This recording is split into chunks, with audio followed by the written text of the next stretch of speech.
And a lot of people will say, Tank is too small. Let me tell you something.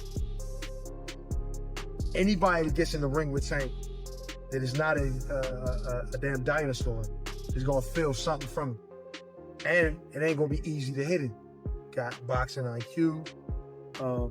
He may not sound like an intellectual guy when you hear him talk, but he knows the ring inside and out. Florida, man looks absolutely amazing. Man looks like a monster. Man looks like precision. Jake Paul cannot take those body shots. Oh, Tank's gonna kill him. Tank's gonna kill him because he won't be able to touch Tank.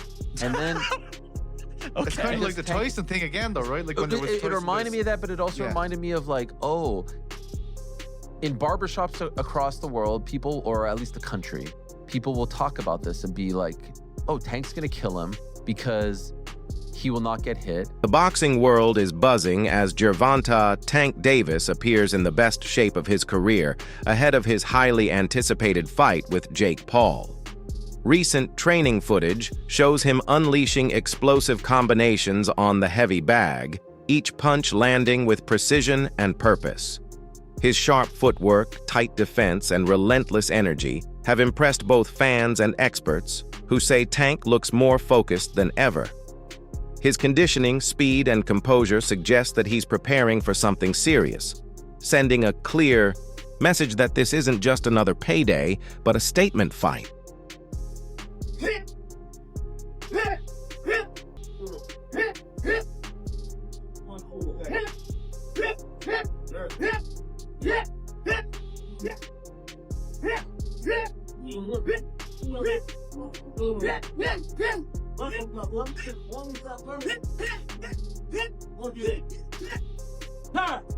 Analysts believe Gervonta Davis has a strong chance of winning, but only if he fights smart. They emphasize that Tank must rely on movement, ring control, and patience instead of chasing an early knockout. Davis's real brilliance lies in his ability to read opponents, control distance, and strike at the perfect moment. Experts say that if he stays disciplined, using sharp counters and intelligent footwork, Jake Paul won't be able to handle his precision or speed.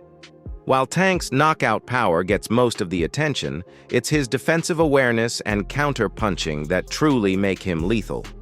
Many agree that when Davis fights with patience and timing, no opponent at Jake's level can match his blend of skill, power, and ring IQ 3. Can his speed and, his ability make up for that size difference, in your honest opinion? Well, he has to be very smart throughout the course of the fight. It's hard to know in some things. I think Gervonta's just gonna move. He'll be fast, play it smart, I don't see him staying still for too long so Jake can land some shots. He'll just try to touch him. Who knows, man? It's an exhibition. It's a money grab. Jake's fighting one of the best boxers ever. Experts predict that Jake Paul will face a harsh awakening once he steps into the ring with Gervonta Davis. They argue that Tank's experience, speed, and fight IQ operate on a completely different level from anything Jake has faced before.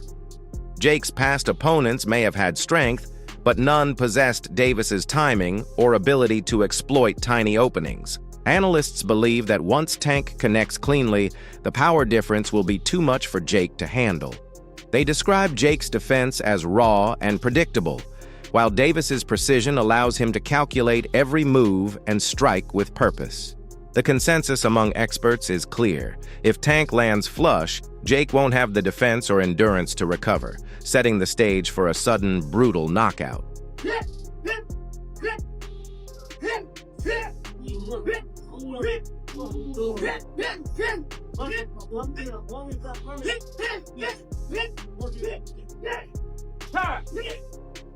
Tank Davis look crazy, bro. Chilaquiles.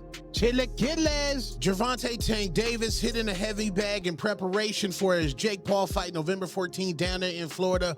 Man looks absolutely amazing. Man looks like a monster. Man looks like precision. Jake Paul cannot take those body shots. You mean to tell me somebody who done fought UFC fighters and a man with Parkinson's disease can take a body punch from Gervonta Tank Davis, and y'all basing y'all logic just because Jake Paul is big? No, Tank's gonna go ahead and put this man to sleep. I'm telling y'all that right now. If Tank don't put this man to sleep, He done let the black community down. He done let boxing down, and he ain't never been that nice. You Tank fans, y'all trying to give him a pass. If y'all said Tank is as skilled as y'all say he is, if he does not put Jake Paul to sleep and stop Jake Paul, his boxing career is absolutely voided. He already don't care about legacy, and just imagine he don't knock out Jake Paul, and now y'all gonna say it's not a real fight, it's an exhibition. No, we not giving no passes, bro. This Gervonta Tank Davis, he needs to put Jake Paul to sleep. I don't want to hear nothing about, oh, Jake Paul too big. No, Jake Paul chin ain't never been tested by somebody that hit as hard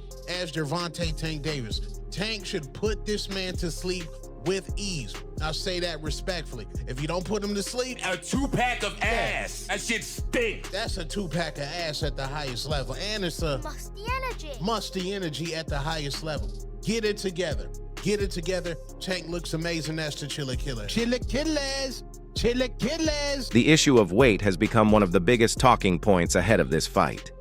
Some argue that the size difference between Jake and Gervonta is simply too wide to overlook, while others believe Tank's skill and discipline will neutralize that gap. Fans remain divided. Some even question whether the fight should happen at all, given Jake's natural size advantage. However, Tank's supporters insist that boxing isn't about mass, but mastery. They remind everyone that the sport rewards precision, timing, and angles, not sheer size. Many believe Jake's fundamentals are still too raw to truly threaten. Davis, whose refined technique and superior ring craft could easily turn Jake's physical edge into an illusion. It is happening. WBA lightweight champion Gervonta Davis, who's unbeaten in 31 professional contests, takes on the self-proclaimed problem child, Jake Paul, one of the most influential and marketable global personalities. Paul and Davis square off in Miami after doubts around the fight being sanctioned in Georgia triggered a change in venue. Neither fighter can weigh more than 195 pounds. The weight is perhaps the most surprising factor. Paul has boxed most of his career around 200 pounds, the cruiserweight limit, but did tip the scales at 227 pounds when he faced off against Iron Mike Tyson last year. Davis, much smaller in stature, competes at the 135 pound mark and has also won world honours at super featherweight. And despite some discussions about possibly dropping down to 10 ounces, the pair seem set to wear 12-ounce gloves. And in terms of distance, despite the exhibition tag, the fight will play out over 10 3-minute rounds with 3 scoring judges at ringside, but the result will not be officially recorded on their professional records. Former UFC champion and boxing analyst Michael Bisping praised Gervonta Davis's incredible talent, but cautioned that size still matters. He acknowledged Tank's ability to adapt against larger opponents, but warned that the physical difference could test his stamina and punch resistance. According to Bisping, Davis can outthink and outmaneuver Jake, but he must fight with flawless precision to overcome the weight disparity. Still, he expressed deep respect for Tank's determination, calling him one of the few fighters capable of defying the odds.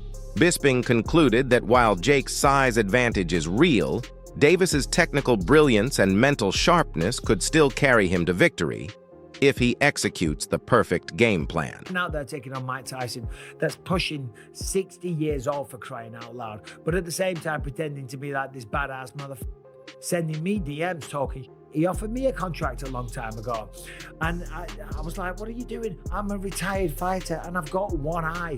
Why would I want to fight you? I wouldn't lower myself to doing that. And a lot of people do that. They do lower themselves, if you want to say that, because of the payday, because Jake Paul is a big name. He is a social media sensation. He's a YouTube star.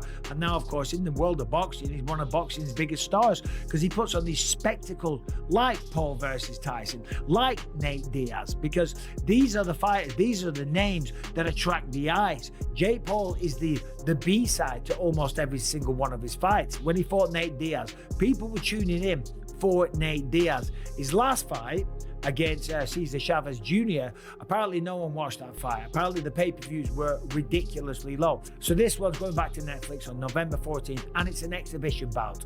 Of course, it's an exhibition bout because no athletic commission in their right mind will sanction this fight. There's just no way you can make this a legitimate fight because of the size advantage.